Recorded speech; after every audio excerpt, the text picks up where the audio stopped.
नमस्कार दोस्तों, INC TV पर आपका स्वागत है। मैं हूं भूपेंद्र नारायण सिंह और इस वक्त की सबसे बड़ी खबर यह है कि कांग्रेस महासचिव श्री रणदीप सिंह सुरजेवाला ने एक वीडियो जारी किया है और उसमें उन्होंने लखीमपुर खीरी के साजिशकर्ता का भंडाफोड़ किया है।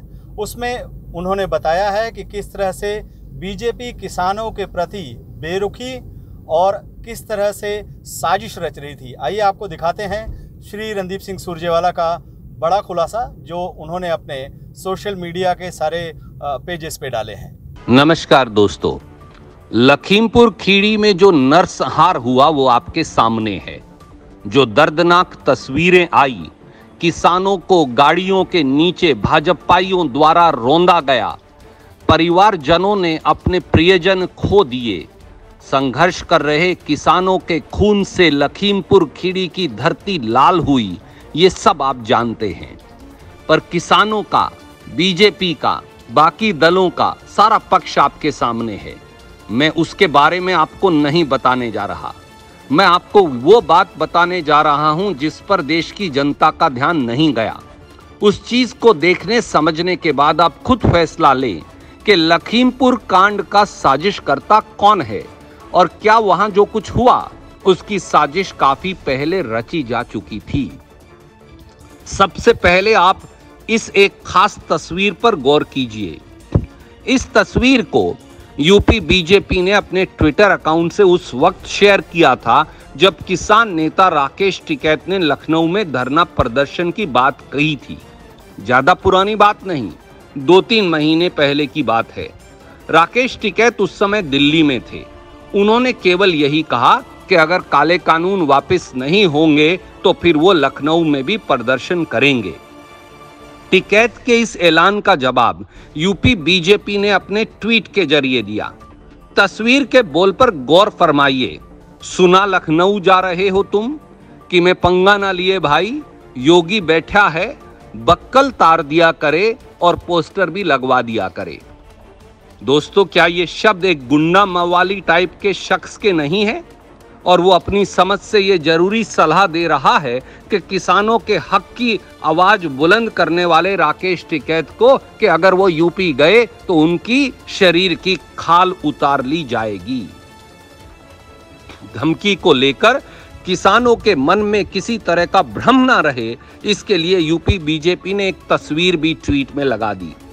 उस तस्वीर में योगी की आकृति का एक शख्स राकेश टिकैत के बाल पकड़कर घसीट रहा है।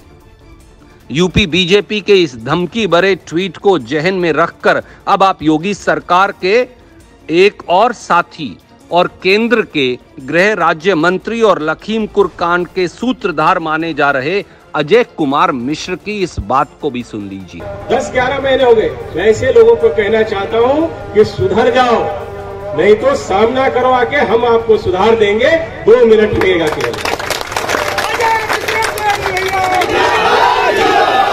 मैं केवल मंत्री नहीं हूं, ये सांसद विधायक नहीं हूं। जो विधायक व सांसद बनने से पहले मेरे विषय में जानते होंगे, उनको ये भी मालूम होगा कि मैं किसी चुनौती से भागता नहीं हूं। और जिस दिन मैंने उस चुनौती को स्वीकार करके काम कर लिया तो उस दिन पलिया नहीं, लखीमपुर तक छोड़ना पड़ जाएगा, ये याद रखना। क्या आपको नहीं लग रहा है कि यूपी बीजेपी ने अपने ट्विटर के जरिए जो धमकी किसानों को दी थी, वही बात केंद्रीय गृह राज्य मंत्री अजय कुमार उर्फ टोनी मिश्रा ने सीधे सीधे शब्दों में कही है? और यही ये सवाल उठ रहा है कि क्या यूपी बीजेपी ने अपने ट्विटर के जरिए किसानों को जो धमकी दी थी, उसी धमकी को सच करने का काम टोनी मिश्रा, उनके बेटे मोनू मिश्रा और भाजपा के लोगों ने किया है? किसानों को गाड़ियों के नीचे रौंदा है। राजा महाराजा हाथी से कुचलवाते थे, गोरे अंग्रेज घोड़ों से कुचलवाते थे और अंग्रेजों के मुखबिर जो अब सत्ता में बैठे हैं, आज सत्ता में विराजमान हैं, वो अब गाड़ियों से अन्नदाता को रोंदवाते हैं। सवाल दोस्तों आपके सामने है, जवाब आपको खुद तलाशना है। अगर आपको लग रहा है कि हाँ, लखीमपुर खीरी में जो कुछ हुआ वो बीजेपी की सोची समझी साजिश का हिस्सा है, तो फिर सामने आइए। इस नरसंहार के खिलाफ, इस खूनी तांडव के खिलाफ आवाज उठाइए। यूपी की इस डायर सरकार के खिलाफ आवाज उठाइए। लखीमपुर खीरी के बाद यूपी के किसी और हिस्से को जलियांवाला बाग बनाने से बचाइए। यही वक्त की मांग है, यही अन्नदाता और धरती की पुकार। नमस्कार, राम राम।